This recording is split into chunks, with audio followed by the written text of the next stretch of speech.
снова еду к холодам.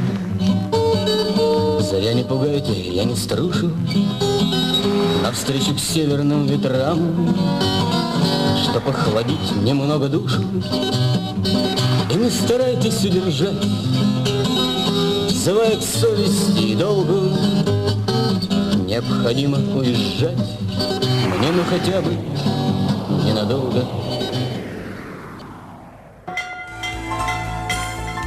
Партнер программы – Севастопольский дельфинарий в Артиллерийской бухте, где маленьких и взрослых ожидает небывалое чудо общения с обитателями моря. Программа создана при технической поддержке Симферопольского спелеологического центра «Оникс Тур».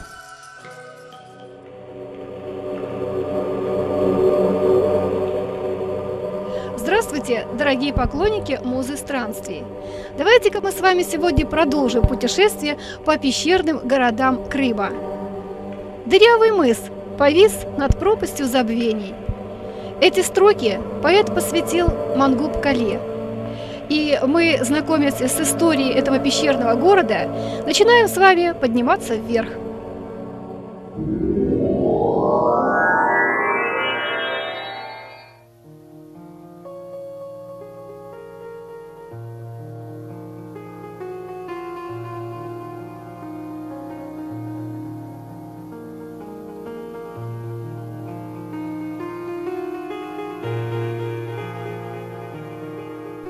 Из всех пещерных городов Крыма Мангуб поражает прежде всего красотой окружающей местности.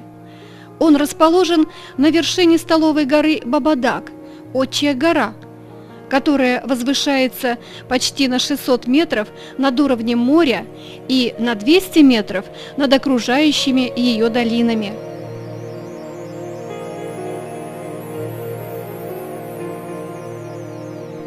С юга и запада плато заканчивается отвесными неприступными обрывами высотой до 70 метров.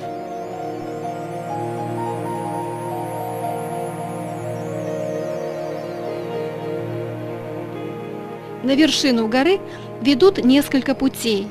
Мы выбрали тропу, которая начинается из долины от села Хаджасала. Большая часть подъема проходит под сенью лиственных и хвойных деревьев, что особенно радует в теплый солнечный день. Идем не спеша, чтобы полнее ощутить красоту местности, вдоволь надышаться горным воздухом, насыщенным сосновым ароматом.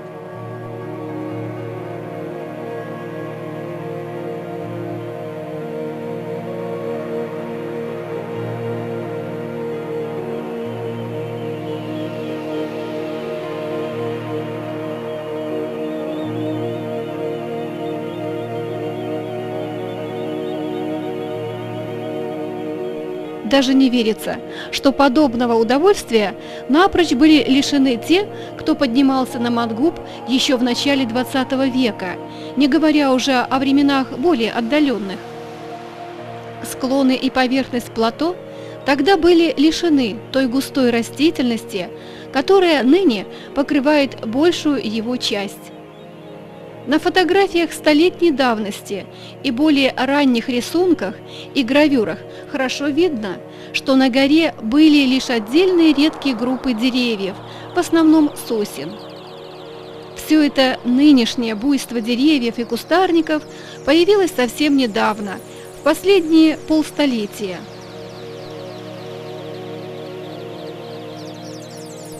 Бредешь по узкой тропе вверх и думаешь: как же добирались к своим жилищам горожане? Как доставляли в город необходимые грузы? Неужели по этой крутой и узкой дороге?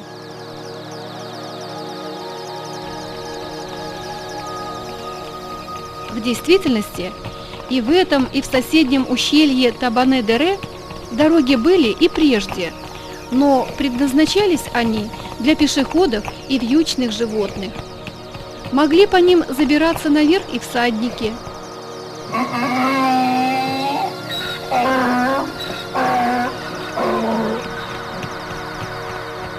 Еще в XIX веке путешественники нередко штурмовали Мангуб в сопровождении проводников таким образом. Главная же колесная дорога была подведена с юга. Она проходила, огибая мыс, и сквозь главные ворота вливалась в городские кварталы.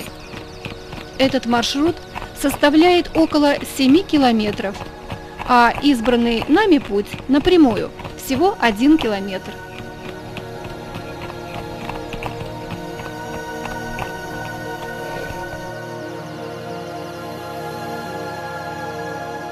Тропа проходит через кладбище, на котором к настоящему времени зарегистрировано более 1000 надгробных памятников.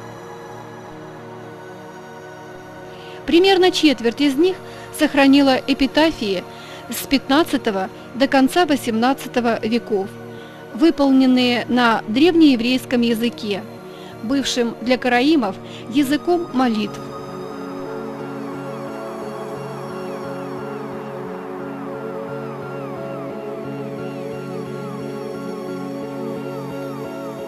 За оборонительной стеной начинается, собственно, территория поселения, площадь которого составляет около 90 гектаров.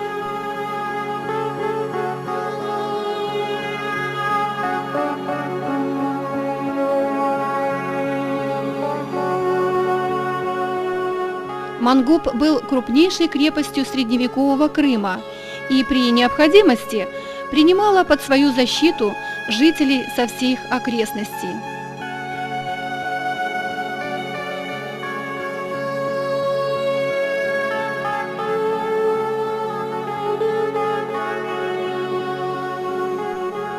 Вопрос о том, когда возникло поселение на плато, давно уже интересовал исследователей.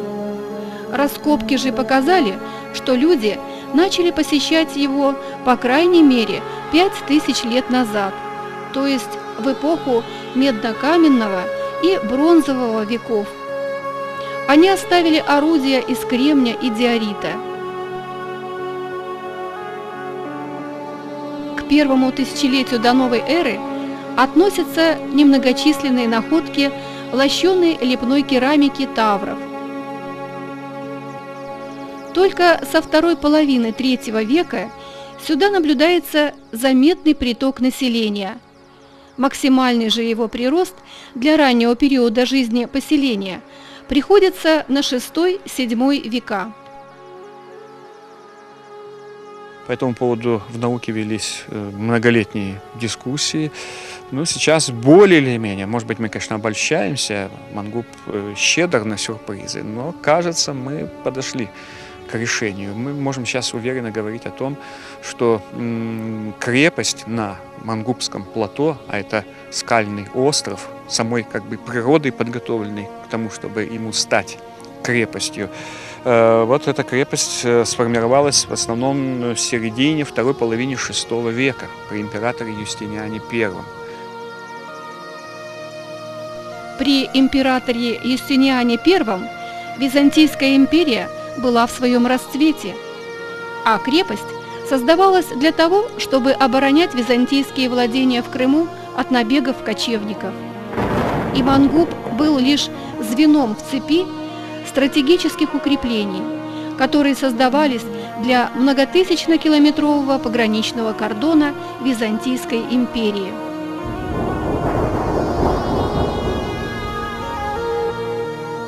В конце XIII века Крымский полуостров испытал всю тяжесть внутриордынской усобицы, когда рейд Орды эмира Нагая привел к разорению наиболее значительных городов. О том, что именно Мангуб становится в это время объединительным центром, говорит надпись на камне, обнаруженная в начале XX века при раскопках Большой базилики.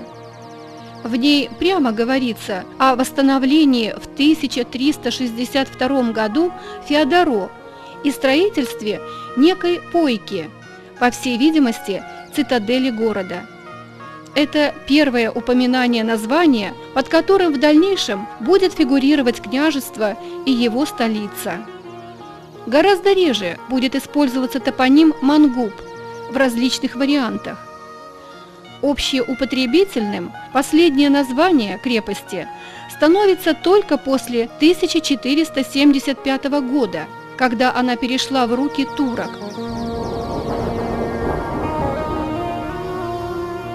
В скальном склоне зияют оконные и дверные амбразуры, напоминающие о том, что Мангуб относится к пещерным городам.